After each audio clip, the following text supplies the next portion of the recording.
The second thing that I wanted to bring to your attention is this concept that's evolving.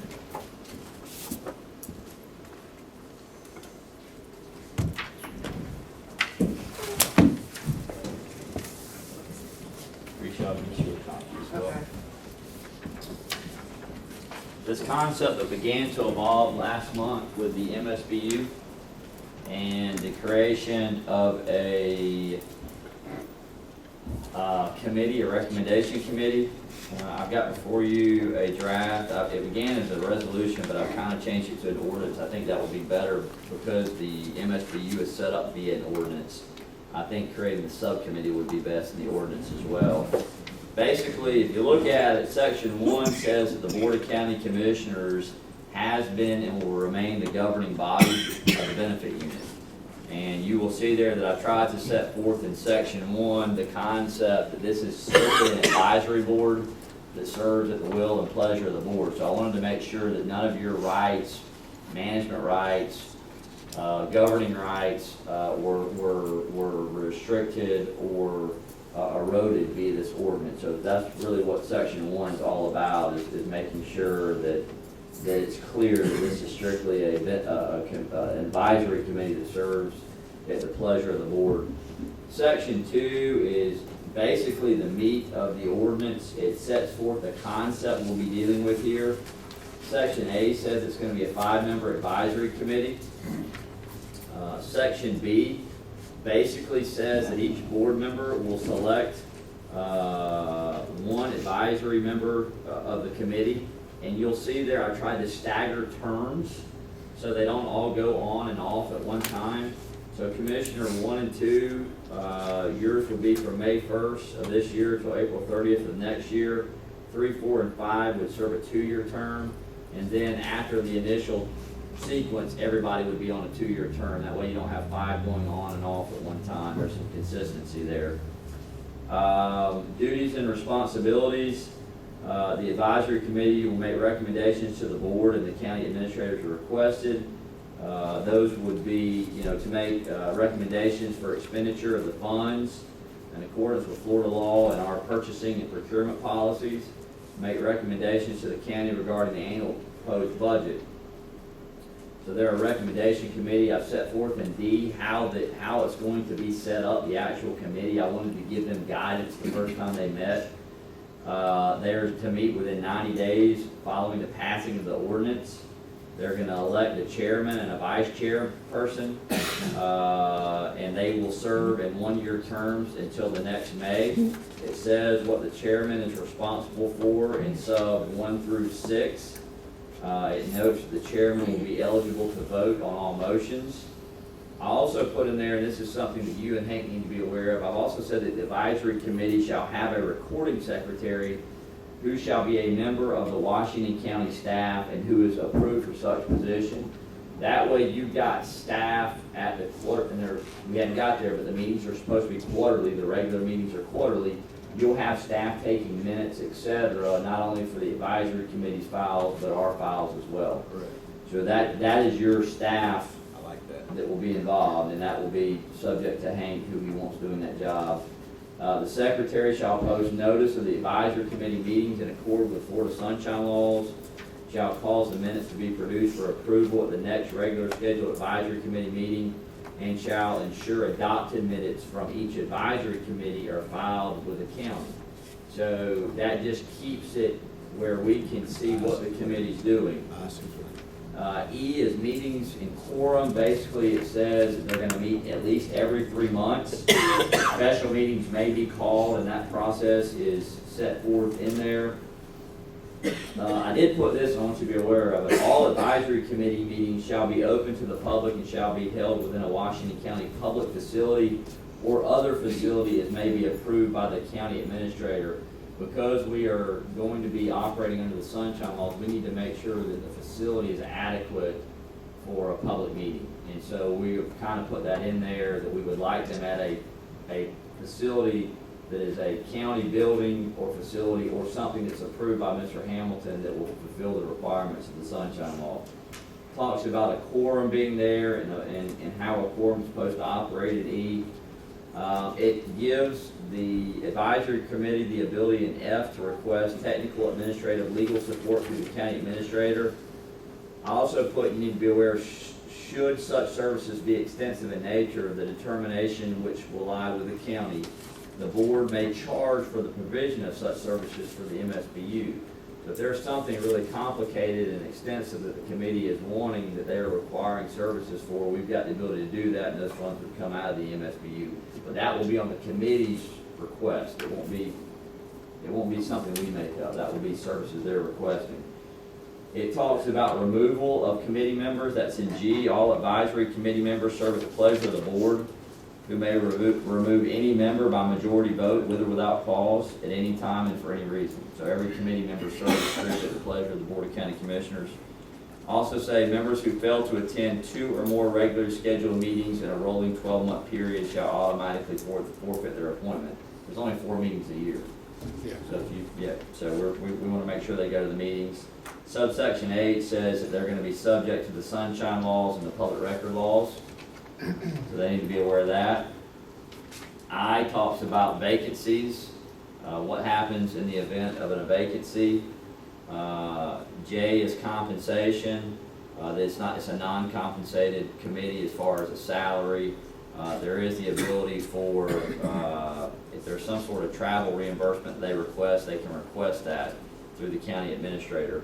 Jeff, on that, where if they did have to go, or they had the opportunity to go to some type of a statewide MSBU training, say, I don't know, there's no such thing, but can we use the MSBU funds? I believe you can. To pay, okay. In fact, I've seen where other counties have done just that with these advisory committees. I looked at a lot of ordinances creating these type of advisory committees throughout the state, and those were expenses that were in those. So if there's something that the committee thinks would be a benefit, that the county thinks would be a benefit, we've got the ability to do that. It's kind of the additional legal services or accounting services or whatever we need to do for them there. We want to make sure they're trained and capable, and we want to reimburse them for those types of stuff. Reporting, the general intent of the board is for the advisory committee to recommend funding for projects that will enhance real property values and which will best provide a benefit for all property owners of the benefit unit. I kind of conceptually walked through in my mind how this looks in K1 or 2, but I want you to think about it as well. The advisory committee shall call for submission of funding requests from organizations that may have projects that would qualify to be submitted by March 1st annually. The advisory committee shall verify the assessment funds can be legally allocated to the project. So if there's something in the community that there's a group that thinks that this needs to be done, they need to get those by March 1st, is basically what that's saying. So they've got the ideals and needs of the community and the organizations in the community. They need to verify that they can actually be used for this. The second part of that is the chairman of the advisory committee shall bring the advisory committee's proposed use of the annual funding amount to the board or the board designee for consideration on or before August 1st annually. That is when we're in the meat of our budget discussions. August and September is when we're really getting after it. So we have to have that from them on or before August 1st. Funding for the committee proposed expenditures shall be provided from assessment monies and shall not exceed 1% of the actual assessments collected in the prior fiscal year. So basically, they're going to use last year's fiscal year's numbers or revenues that we got to base whatever their proposal is. The Board of County Commissioners shall consider the advisory committee's recommendations for spending when creating the benefit unit's annual budget, which runs from October 1st through September 30th. So this year, the advisory committee, whoever they are, when they meet May, June, they're going to have to really get on it pretty quick on what and they may have to call a special meeting or do that, because they're going to be under a time crunch this year. Additional policies, it allows the committee to establish additional operating policies if they need to outside of this ordinance. They have to be brought to the board for approval. And then the last 2 clauses are just your typical severability and effective date clause. So that's what we came up for the creation. Be glad to amend it any way the board sees fit. In this, Jeff, does it say the citizens or that serves on the board has to be a part of the taxing unit? I did not put that in there. Maybe something that I'd like to. I'd hate to see someone from outside the tax unit. I don't think any of us is going to No, but I- people is gonna do that, But but now- not, except for. But now this is gonna serve for a lot longer than we'll be here, you know what I mean? I understand that, but all it is somebody changing the ordinance to do what they want to do. Well, yeah, exactly. I know that I wouldn't, and I know y'all wouldn't either, No, but, no, I'm but not. I just thought, while we got it in the draft process, it'd probably be something that, yeah, I'd like to see added to it. But that's just me. That they need to be from the benefit unit. Yeah. What happens if I we don't can't think the find- benefit unit would appreciate somebody from Vernon And telling I don't us. think anybody here would do that. I don't either, but I would, Charles would. Charles would. Yeah, seriously. I think it brings balance to the board, I mean, sorry, it's my opinion. Well, you don't want it there, I mean, state your argument. yeah. I mean, if it's there, it's there. I just, in my opinion, I know there's more than two factions in it, and I hope some of the other people come out besides just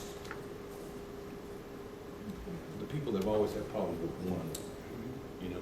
And I can tell you, there ain't gonna be no bullcrap. and some outside people come out, but, I mean, I just think it would balance, I mean, it would just be a balance, I mean, To have an outsider.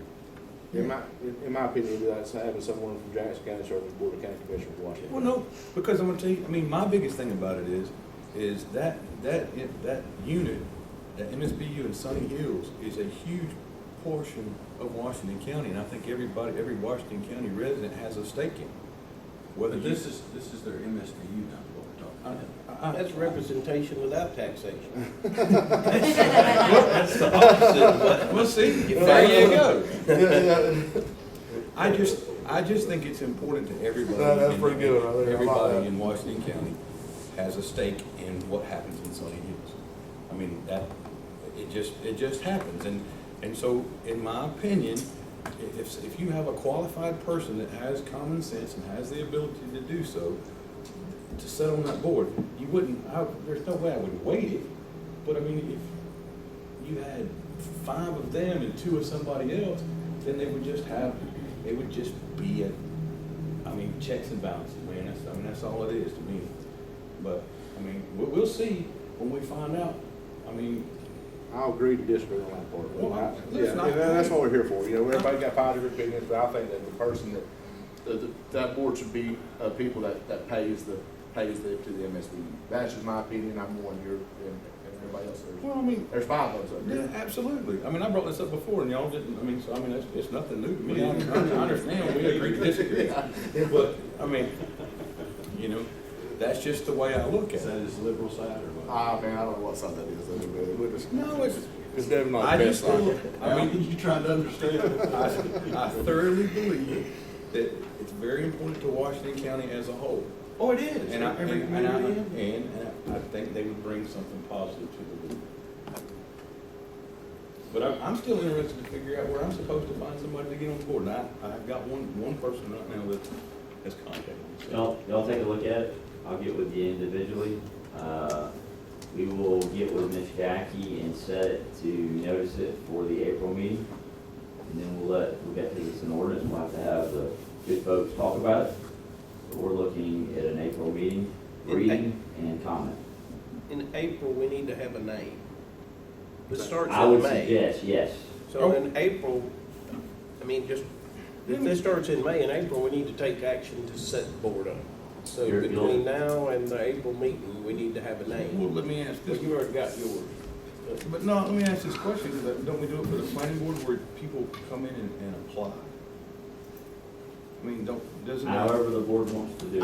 I want each of us to Yeah, pick but our own. you- I mean, if But you have want an application process and then you pick, or you find out if people are willing You or. don't want to put nobody on the spot, what you're trying to say, make them feel obligated. Yeah, and will they go in there and I mean, does there not have to be some type of background check? I mean, what is the county standard on that? I mean, because I know. There is no standard. Well, when we did that You're at-large, right. when we did the at-large on the planning, Mhm. we had updated applications. I remember Mr. Hunt's doing that. So I didn't know if that was policy, procedure, or, It was not policy for the MSBU. I mean, you know, even for the fire thing, we have background checks and physicals, and I mean, I understand the physical part of it, but, I mean, it just seemed like there would be a standard. If you would like to set up a application process, we can do that. Well, there again, I may be the only crazy one on the board. No, I don't mind that. I would like to see some credentials and that you're not putting someone on the spot and make them feel obligated. Well, because basically, if I'm pick, I mean, I'm gonna be picking somebody that I really don't know, because I don't know very many people that wanna be on that board. You know, I will add an application process in ordinance and do that. I mean, it would just give me, an But idea of you- somebody that was willing and. You know, if you had somebody that you really wanted, you'd always tell them, hey, you fill out an application, so you can have, so you can have credentials on file. You know, if you really had somebody that you really wanted on it. Right, and just see what kind of, So I don't want to get it participation. so thick where we're not getting any Yeah, participation. well, yeah, I don't wanna make it so complex that it causes us issues, and at the same time, I wouldn't wanna get in a situation where I had somebody that I wanted to put on there that didn't have an application in, and then I get concerns by these people saying, well, I had an application in, I should have been first. I should have been first, I had mine in first. I understand, but I don't wanna put, John Doe on there and him be a 3-time convicted felon of some sort. What's your issues with felons? Well, I mean, He wants to speed. if don't it's want to- embezzlement on that board, I'm really concerned, but. But, I mean, you understand what I'm saying? I mean, I'm having to choose from somebody that I don't know, and I would like to know a little bit more. I mean, I can talk to them, but I mean, if we had a legitimate process to where, I mean, just a simple background check, or, I mean, just something that gave me a little bit of peace of mind that there was nothing that was gonna come back and bite me down the road, because I didn't know about it, and if I didn't ask, it wasn't disclosed. We're gonna vote on each member, like we do the planning commission? That's up to y'all. I mean, they wouldn't necessarily even have to be a resident of United States. A lot of your people that pay your MSBU are foreign. All over the world. You couldn't, see that happen. You'd rather, personally, I would rather see somebody that lives there every day. You and Charles are one extreme to the other, man. Charles don't want nobody who lives down there, you want to make more. I want somebody that rides those roads every day. I want 5 people that live down there, but I want 2 other people that could bounce stuff up. I mean, that's the same reason that we have the at-large. We have all the, everybody has theirs from their district, and I've then never seen and they have their at-large. You're always in the watch. Checks and balances. I wasn't The trying to, beauty definitely is on this side of the board. I wasn't trying to make anything difficult when I suggested this. No, I I think just- we're maybe muddling it up more than we need to, you know. And I think we are. I just want that community that's paying that fee I agree. to be Represent. with no bull crap, none of the fighting, none of the accusations, none of the swearing. Oh my gosh, you're asking a lot right there. And I do want them to be up here. I do want law enforcement to be in place. I do like the idea of having minutes and when they're approved, and just cut out all the crap. Well, no, okay. Submit your case to this committee, whatever resident, if y'all got a project, submit it to this committee. I say- They'll hash it out, whatever they vote on, that's what it's gonna be. I say each commissioner picks somebody that pays for the MSBU, pays the MSBU, All right. and bring it before, and the board vote, the board would have I don't to have a problem approve with it. that. My And that'd be it. I've got 2 questions. Can I sit here and say, I want Jackie? I don't bring MSBU. You know, No. you live just enough outside? I really- Okay, but what if I say I want my aunt, That's on you. or my uncle, You're the or one my cousin? you're the one gonna have to answer all the people that pay the MSBU. They pay it. Well, that's fine, but you're gonna have to answer the other 5,000 that pays it too, whenever they're looking in the eyes. Why'd you put your aunt on the board? Put somebody qualified on the board. We as commissioners have got to hold ourselves to the accountability that we're gonna pick the best person that's for that community, and if we're not capable of doing that, we need to get out of these chairs. I'm just curious to figure out how you figure out how they're the best qualified if you don't know anything about it. You know somebody down there, talk to people. I know a lot of people that I wouldn't put on a board. Well, don't put them on the board, put the person that you I know. mean, I know a lot of guys I hang out with, but I mean, I wouldn't do my sister. I think we need to carry on with this. Yeah, I think Jeff, is just, in my opinion, I think we ought to just pick our own, let the board approve it, move forward. Charles can get an application, he can go door to door down Sun Hills. If you wanna pick your aunt, and we'll vote. No, I wouldn't pick my aunt. But the only thing I'd like to see in this is that they have to be a collector, the payer of the MSBU. I won't argue that point. I won't argue with that. All right, Alan, you're my pick. I pick Alan. Put your hand back in the back. Has he contacted us, he want to contact us? No. I'll be on the MSB. I do pay it, but I don't want to be on board. Oh, So next up